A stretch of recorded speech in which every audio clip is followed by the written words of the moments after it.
the mystery gripping the world?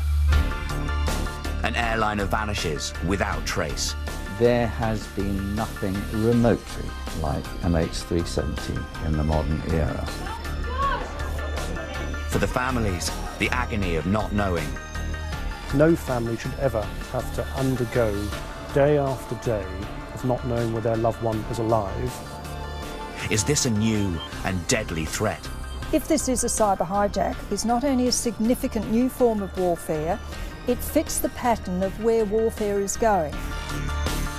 Flight MH370, 14 days that gripped the world. The disappearance of Flight 370 is not a game changer, it's a world changer.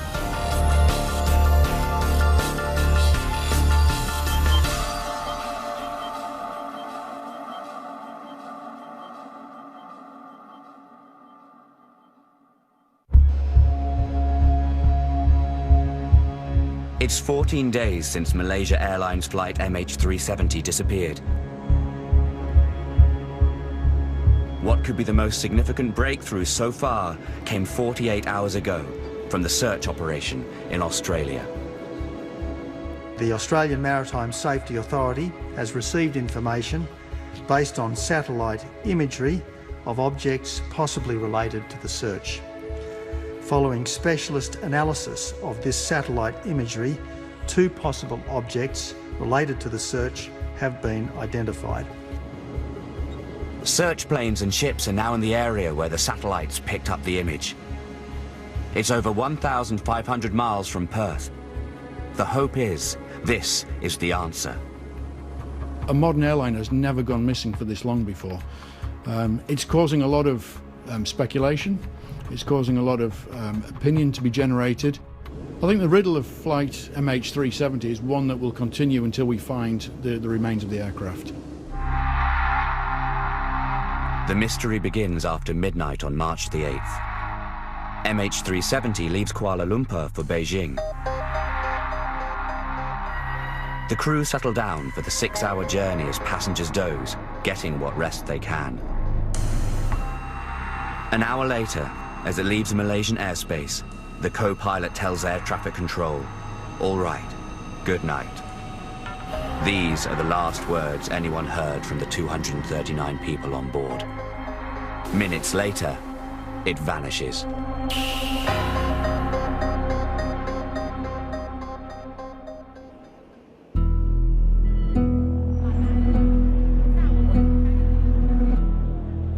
Beijing, 6:30 a.m. Relatives and friends gather to meet the flight. They are told only that the plane has been delayed. But it fast becomes apparent this is much more serious. People are taken to a city hotel, but they still don't know what's going on. Nobody has told us anything. Nobody talks to us except volunteers and hotel staff. Finally, their worst fears confirmed. Malaysian Airlines confirmed that this flight, MH370, lost contact with Subang Air Traffic Control. Officials have no idea where the plane is. We do not have any findings at this point in time.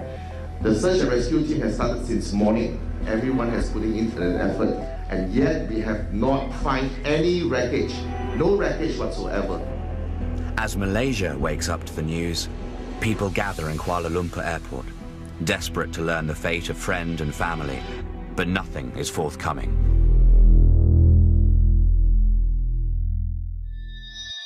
But this we do know. The plane took off from Kuala Lumpur at 20 past midnight local time on Saturday, March 8th, due to arrive in Beijing just over 6 hours later at 6:30 a.m. At 1:19, the final good night transmission to Malaysian Air Traffic Control. Less than 10 minutes later, 1:30 in the morning, it disappears from air traffic control radar.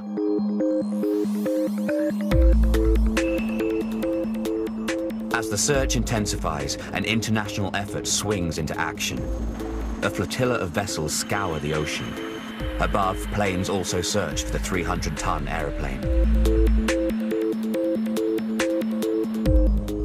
The US 7th Fleet joins in, aware time is running out. As every hour goes by, the search area gets bigger and bigger. A person can survive in the water for at least 72 hours due to sheer willpower. After that, the chances of survival get less and less, and that's what we're concerned with right now. Despite their best efforts, nothing. There are reports an oil rig worker sees a fireball in the sky near where the flight disappeared. The Malaysian Air Force pick up an unidentified radar signal. An oil slick is spotted off the coast of Vietnam. Analysis later proves it came from a ship. Then a promising breakthrough.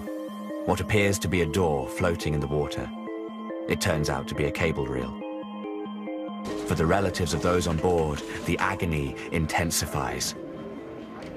We have communicated to the family members that after more than 30 hours without any contact with the aircraft, we believe that the family members should prepare themselves for the work. And as each day goes by, without knowing what happened to their loved ones, the sense of loss only gets worse.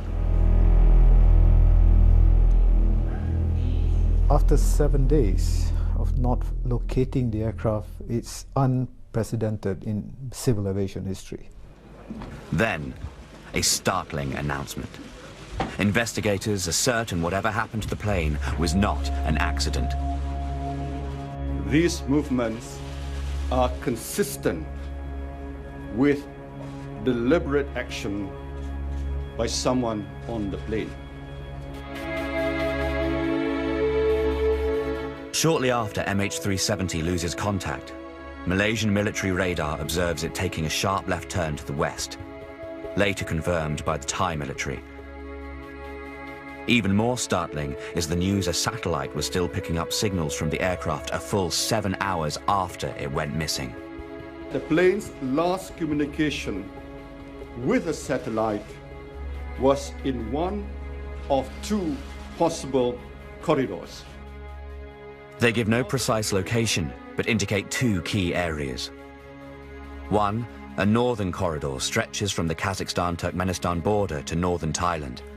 The second southern corridor is a vast swathe of the Indian Ocean.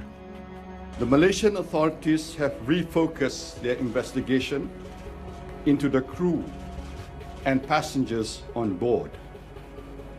Despite media reports that the plane was hijacked, I wish to be very clear. We are still investigating all possibilities as to what caused MH370 to deviate from its original flight path. One suspicion is the plane has been commandeered or hijacked. If we go back to sort of the Cuban hijack style, the Arab gunmen hijacks of the 70s, we kind of think that's a phase of terrorism that's behind us, but it's never really gone away.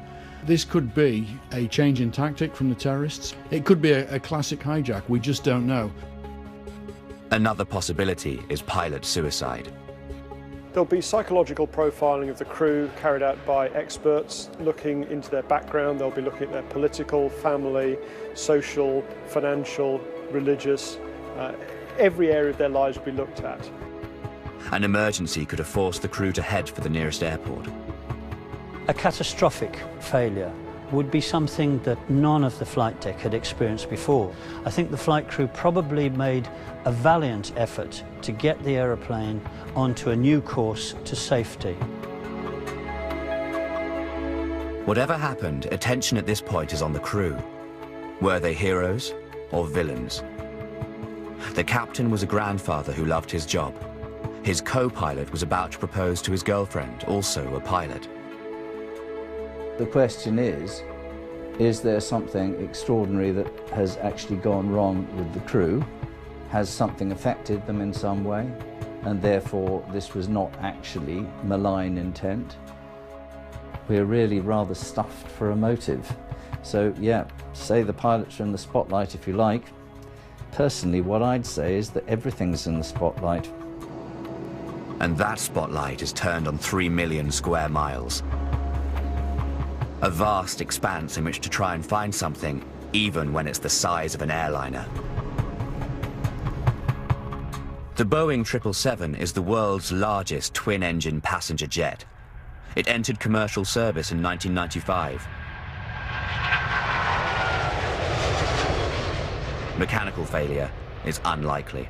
The 777 has a fantastic safety record. It's had one fatal accident in 20 years of operation, so it was surprising to hear that there'd been an event. I was not surprised that there were no initial reports that confirmed what that event was, but as the days went on, then that does become surprising that there's nothing at all. The engineering standards of today's aeroplanes are absolutely unparalleled. Aeroplanes have never been so good. If there was a catastrophic physical failure of the engines or the aircraft would have fallen where it was and we would have found the wreckage already. When flight MH370 takes off, the weather's good. The sky's clear, so an act of God is highly unlikely. So what could possibly have happened to the passenger jet? There are at least 50 theories out there. Many of those theories are by Boeing pilots and experts and accident investigators. But again, until you've got the evidence, it's only a theory. It may be confusing to see so many theories evolving about the loss of an aircraft, and it's a very technical issue. But all of those theories are actually very useful. And it's not conspiracy theory, but all of the side theories might put light on an unusual situation. So the forensic scientists who've got very open minds have to incorporate everything that's sort of coming out. As day 2 comes to an end, the world, and especially the families, need information. A possible lead. The authorities home in on 2 suspicious passengers. Could these CCTV images be the key to unlocking the fate of MH370?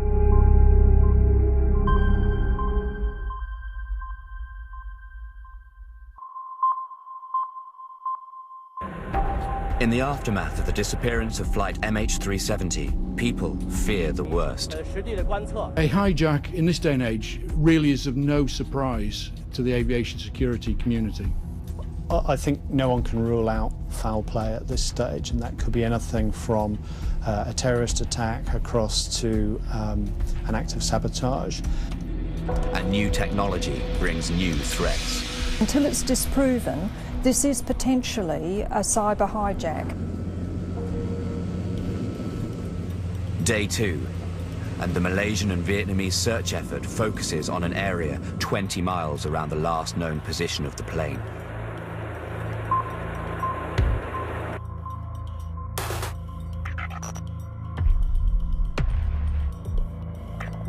Investigators remain baffled how a 300-ton passenger plane could disappear so suddenly with no distress call from the pilot. There is nothing in aviation's history that is quite like this. We have no answers, so we are completely in the dark.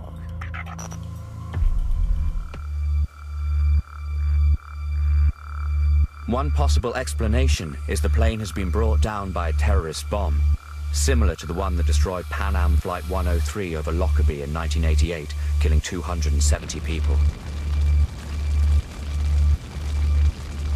As in the case of MH370, there was no distress call, and the plane disappeared from radar screens instantaneously. There's a lot of rumour and speculation, and indeed you can see that some things come out and then they're denied and then they come out again. It takes time for the whole team to process things. They want to give out facts. You have Kuala Lumpur, which is several hours ahead of London time. There's a British accident investigator working on this in relation to the engines. You have Boeing based in Seattle. So anything may well take 24 hours to verify, just in the way that the information goes around the world in a global manner. So there's obviously a process to release the information. One striking new piece of information is that 2 passengers were traveling under assumed identities. We have the CCTV's recording of those passengers from check-in right to the departure point. Pouria Norma Hamadi and Syed Mohammed Reza Delavar were photographed boarding the flight using stolen passports. And examination of radar records suggests the plane might have unexpectedly changed course.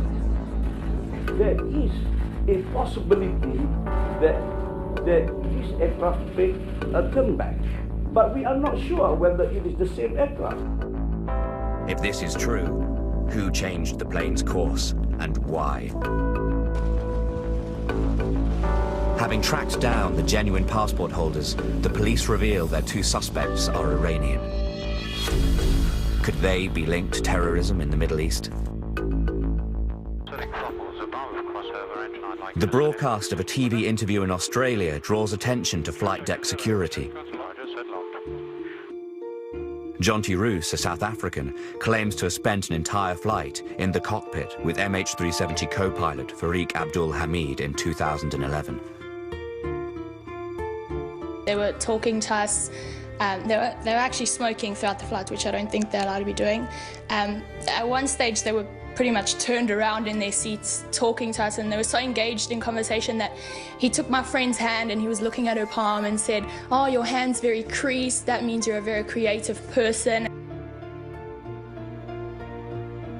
Passengers have been banned from cockpits since the 9/11 attack, a measure to prevent the terrorist takeover of planes.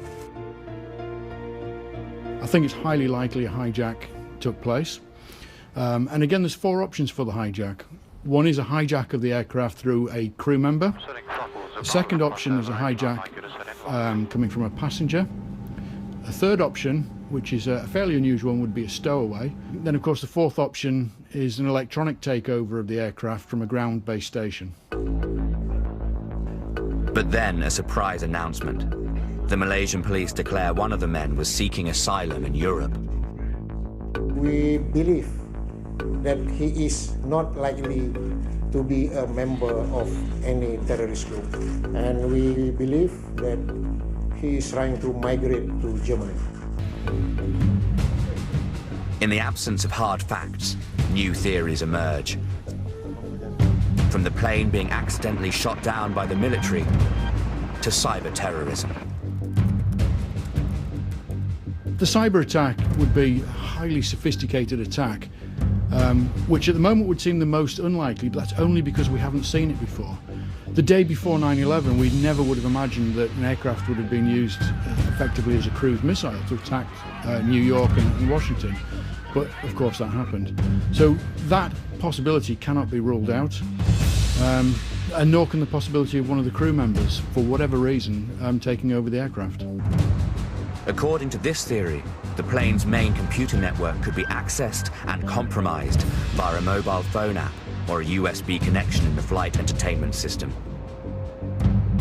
This is potentially a cyber hijack where the use of a computer to actually simulate the pilot's activities has taken that plane off course and actually controlled every action of that plane, and potentially may have lost the plane or could have landed the plane. A cyber hijack really is a new form of warfare, and it's taking us into cyberspace where actually all forms of warfare are now concentrating on. Day 6. And a report from the Wall Street Journal reveals startling new evidence.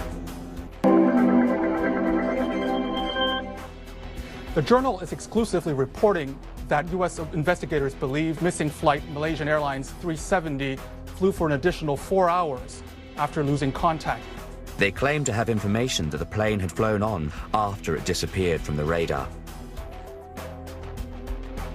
Several hours ago, we reported that the Malaysian 777 appears to have flown on for an additional 4 hours after it was last seen by officials. And that was determined through a continual monitoring of the engines that happened even after the transponder stopped broadcasting for whatever reason in the early hours of Saturday morning over the Gulf of Thailand.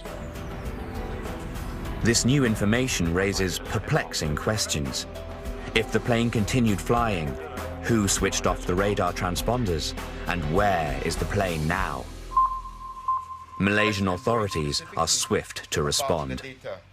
As far as Rolls-Royce and Boeing are concerned, those reports are inaccurate. The Wall Street Journal retracts its report, saying they had made an error and issues a correction. The information did not come from the engines, but from the plane's satellite communication link, a system designed to automatically transmit the status of the onboard systems.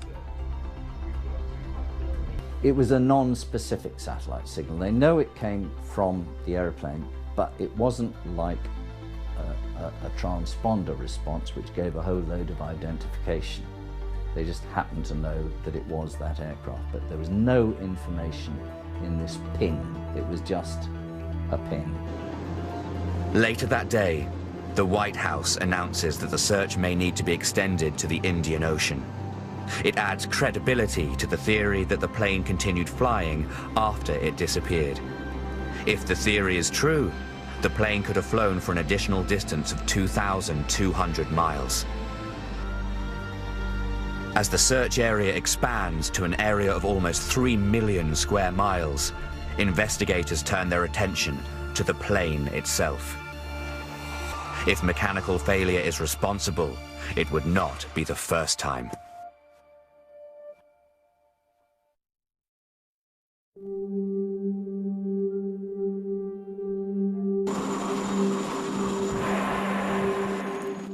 It's been 7 days since Malaysia Airlines Flight MH370 mysteriously disappeared in mid-air. Planes and ships scour the ocean, but find nothing, while desperate relatives wait for any news of their loved ones. As the likelihood of an act of terrorism appears to lessen, the focus of the investigators turns to mechanical failure. If the plane did turn back, this could be the reason why. But on the surface of it, this doesn't seem likely. The safety record of the 777 for this generation of aeroplane is superb. It's an extremely robust aeroplane. It handles exceptionally well, and it has a lot of inbuilt features that prevent the flight crew from abusing the airplane in a way that some of them may carelessly do. However, mechanical failure, even on new planes like this, is not unheard of. It's quite difficult to make 300 tons of metal disappear without trace, but it has happened before. If you look at 20 years of airline disasters and accidents, more often than not, it is actually an operational or a mechanical problem with the aircraft. In June 2009, Air France 447, a Boeing Airbus, disappeared over the Atlantic, and mechanical failure was to blame. That aircraft had 228 people on board, and it was over the South Atlantic going to Paris at 36,000 feet, and it just simply vanished. And it took some time, about a week, for some of the wreckage to be spotted on the surface. A thorough investigation found the plane crashed because of ice forming in the tubes that measure the airspeed. This caused the autopilot to disconnect, and a sudden reduction in lift which the pilots were unable to correct.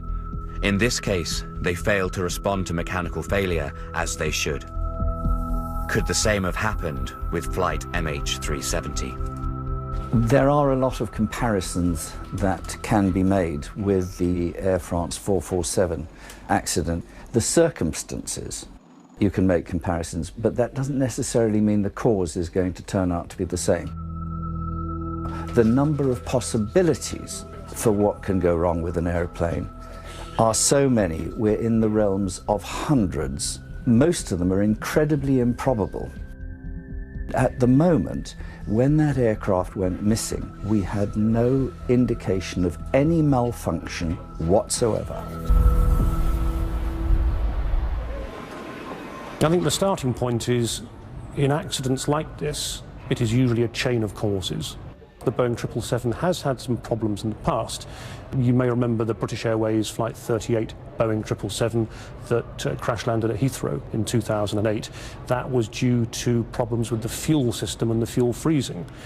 After that, the fuel system was redesigned in part, and so hopefully that is no longer a problem. Mayday, mayday. Aircraft accident, aircraft accident. But it certainly was a problem back in 2008. Both engines on the plane failed. The position is the threshold, runway 27 left. Aircraft type is a 777. Nature of problem is crash. Paul Stafford, a former lecturer at Kingston University in Surrey, was on that plane. The oxygen mass fell from the roof of the aircraft, and we seemed to be skidding for an eternity, bumping and bashing around. I smashed my head in the front of the seat. I hit my knee on the seat. I buckled my body in half. My chest was hurting. We eventually stopped, and it was completely quiet. I looked to my left, and the undercarriage had come through the wing. And at that point, the captain did say, "Evacuate, evacuate." And that's the first time, the first moment I realised how serious it had been. It was terrible. The BA flight had suffered total engine failure. But even if this had happened to the missing Malaysian plane, at 30,000 feet it would have been able to glide for about 20 minutes, allowing plenty of time for the pilot to make an emergency call.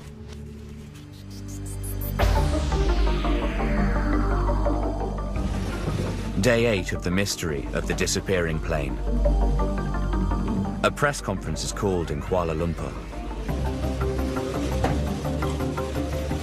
Now the Malaysian Prime Minister, Najib Razak, makes a dramatic announcement. The Royal Malaysian Air Force primary radar data showed that an aircraft which was believed but not confirmed to be MH370 did indeed turn back. So for the first time, the Malaysian authorities formally announced the plane does seem to have diverted from its planned route over the Gulf of Thailand and headed west, back over the Malaysian peninsula. This points to deliberate intent by whoever was flying the plane. And a further announcement from Prime Minister Razak seems to confirm this. We can say with a high degree of certainty that the aircraft communications, addressing and reporting system was disabled. Like other planes, this flight was fitted with what's known as ACARS, Aircraft Communications Addressing and Reporting System. It allows the computers on the plane to relay to computers on the ground all kinds of ongoing technical information about the condition of the plane. The ACARS system was turned off. And this doesn't just involve a switch in the cockpit. It requires someone with technical knowledge to remove circuit breakers. Suddenly, mechanical failure is looking less plausible. But, to add to the confusion, as this news breaks, there's a flurry of speculation on the internet about there having been cracks reported in the fuselage of the aircraft. There have been some recent airworthiness directives, which are safety directives made by the regulators in America, that refer to the fuselage of the Boeing 777, and in particular to the structural integrity to a certain part. These cracks were reported at the crown of the fuselage, near the plane's aerial. Could the cracks have led to a decompression of the aircraft, rendering passengers and crew unconscious, or even its sudden breakup? Know that it's a coincidence. Airworthiness directives are issued all the time, literally daily. This one just happened to coincide with the disappearance of this aircraft.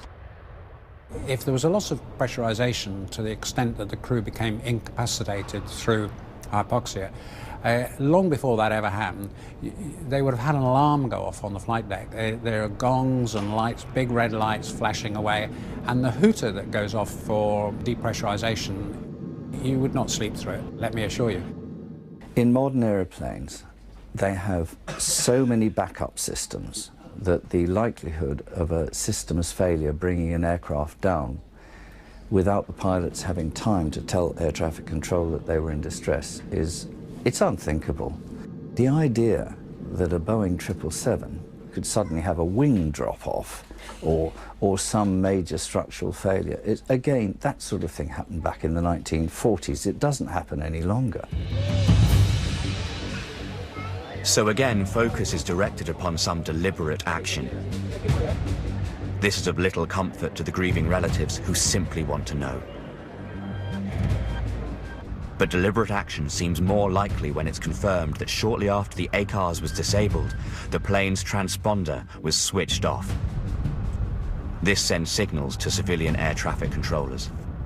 The aircraft has gone missing at the point of maximum confusion, which is the handover between two international air traffic control service providers over an ocean. This can give you, say, 15 minutes to make good your escape before anybody even starts to question whether you've actually gone missing at that point in time.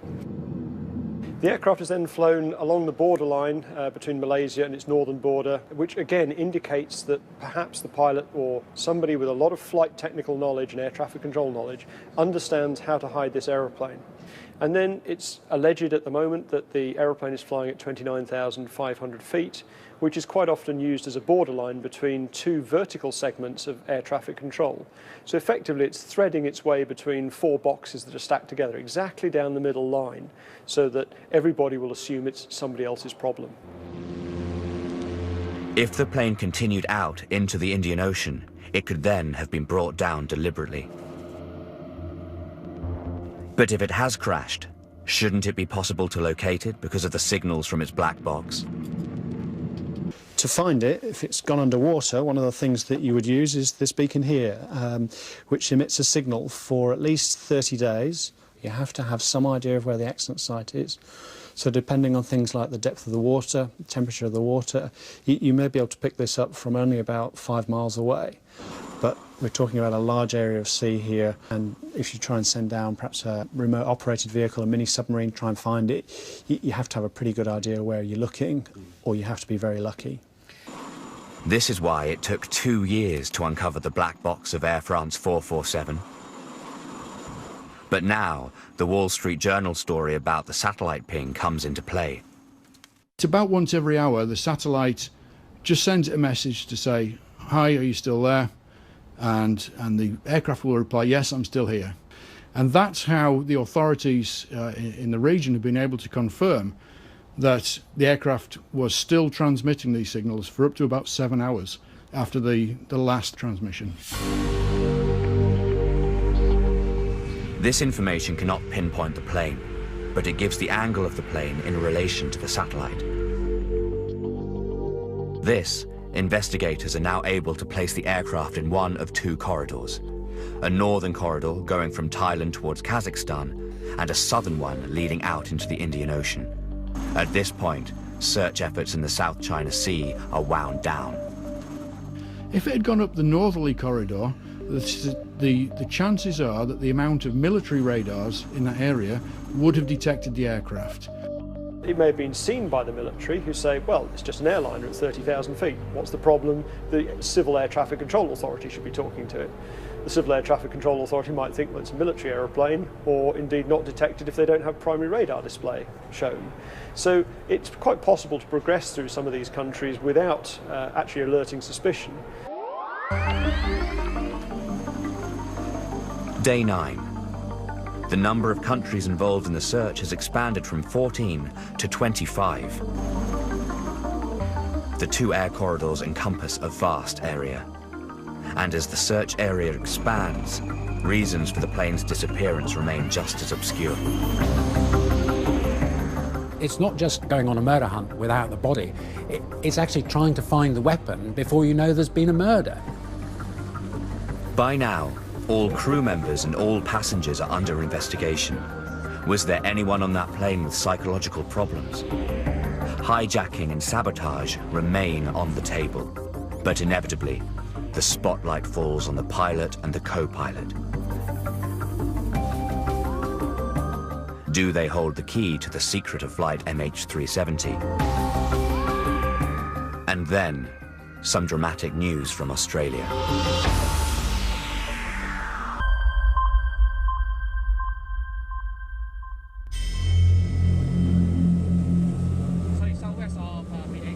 Day 13, and in the biggest search in aviation history, there is a major development. A potentially important sighting of two objects are picked up by satellite 1,500 miles off the southwest coast of Perth, Australia. It's very close to the predicted southern flight corridor, and that, I suppose, reinforces our suspicion that just maybe this is the first tangible evidence that we've got. But if it is the missing plane, how did it get there, and why? The Malaysian authorities have confirmed that the plane's tracking devices and communication systems had been deliberately disabled, shifting the focus of the investigation onto the pilots. These are the last CCTV images of the captain and co-pilot as they go through airport security before boarding flight MH370. They're looking into the background of the pilots and the daily life of the pilots to find out whether there might have been any reason for psychological instability.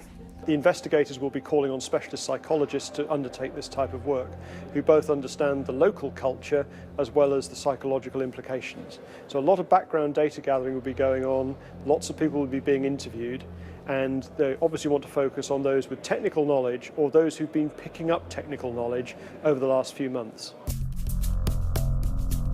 A veteran pilot, Captain Zahari Ahmad Shah, joined Malaysia Airlines in 1981. Married with 3 grown-up children, he was renowned for his professionalism. He was one of the original 777 fleet captains. You know, he's a great guy, you know, just a great pilot. You know, I think it attests to his experience. It was 18,000 hours of flying, great career. This is a YouTube video that I made as a community service. An aviation fanatic, he had even built a flight simulator in his home which mirrored the setup of the Boeing 777 he was piloting. This quickly caught the attention of the Malaysian authorities. We took possession of a simulator, of a flight simulator, and we have dismantled it from the home, and we have assembled it at our office, and we are getting experts to look at it now. Have him check and fix the leakage. It's revealed that data on that simulator had been deleted before the captain took control of the flight. When files are deleted from a simulator, it may mean that the size of the files is so large that one cleans the system as one goes. But the authorities are getting those files unlocked, they will undelete them, and that may take a little time. But forensically, that is going to be very exciting for the investigation, because it may show exactly the types of very innocent assessments that pilot was doing, or it may show an intention, for a psychological reason perhaps, to create this different pathway that this plane has gone.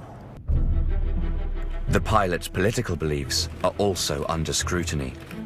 On Monday, it is revealed he was a public supporter of Malaysian opposition leader Anwar Ibrahim, who was given a jail sentence just hours before the plane disappeared. Perhaps they have a theory that you know, he was very, very depressed and therefore he caused the aircraft to crash. That might be one theory. And so they might be trying to ascertain, was he really depressed at the time, and what would be reasons that would be causing him to want to take his life. The state of mind of the co-pilot is also being investigated. Doubt was cast on his character when it was revealed that he had broken flight rules by inviting 2 women into the cockpit during a flight in 2011. The areas that are going to be looked at is the sort of almost the roguish nature of the first officer that's being portrayed in the press in terms of, you know, his affairs with girls and things like that. But I think that will turn out just to be a young man you know, with normal desires. And on Monday, there is further news on the co-pilot. Initial investigation indicated it was the co-pilot who basically spoke the last time it was recorded on tape. But his cockpit sign-off, "All right, good night," was not the recognized air drill and has raised suspicions.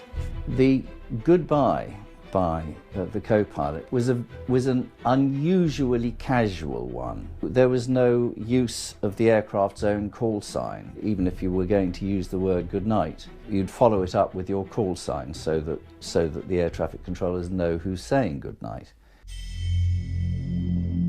So, could the pilots have committed suicide? Although there is no indication at this stage this is pilot suicide, such incidents are not unheard of. In 1997, a Silk Air flight crashed in Indonesia, killing 104 people. US investigators said the pilot had probably crashed the jet on purpose. The US findings contradicted an Indonesian investigation which rejected suicide theory. And in 1999, 217 people died when an Egypt Air flight from New York crashed into the Atlantic Ocean. Again, US investigators concluded pilot suicide, but the Egyptian investigators have consistently disputed this. The physical evidence that was available to the investigators included the fact that there was only one pilot's DNA on the flight deck. The flight deck door was locked at the time of the accident. The other pilot's DNA was on the far side of the cockpit door, as was the fire axe. But did the pilots commandeer the plane with evil intent, or were they undertaking a desperate effort to preserve the lives of the passengers on board? Has something affected them in some way, and therefore this was not actually malign intent?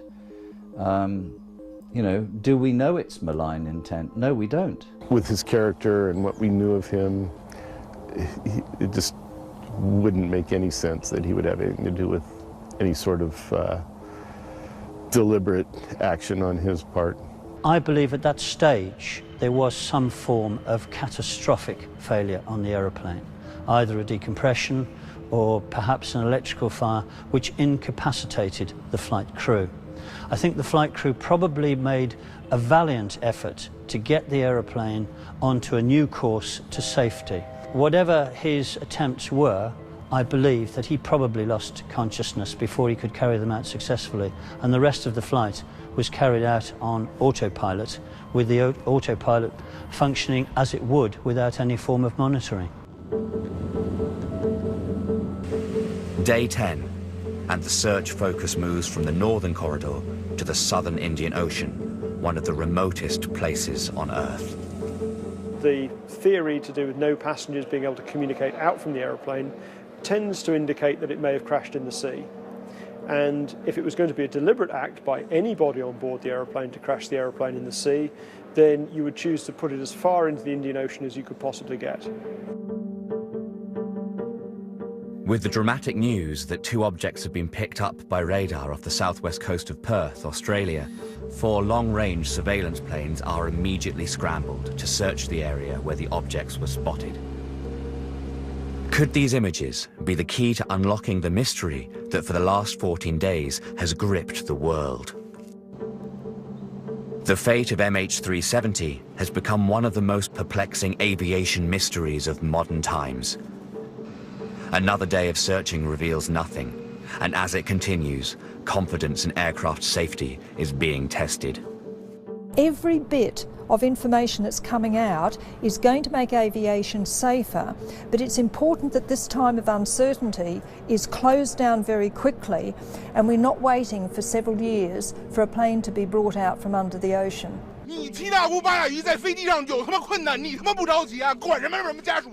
For the increasingly desperate families of the missing passengers, the nightmare continues. Their distress increasing with each passing day. As the mystery of flight MH370 continues, one thing is for sure: the aviation industry will never be the same again.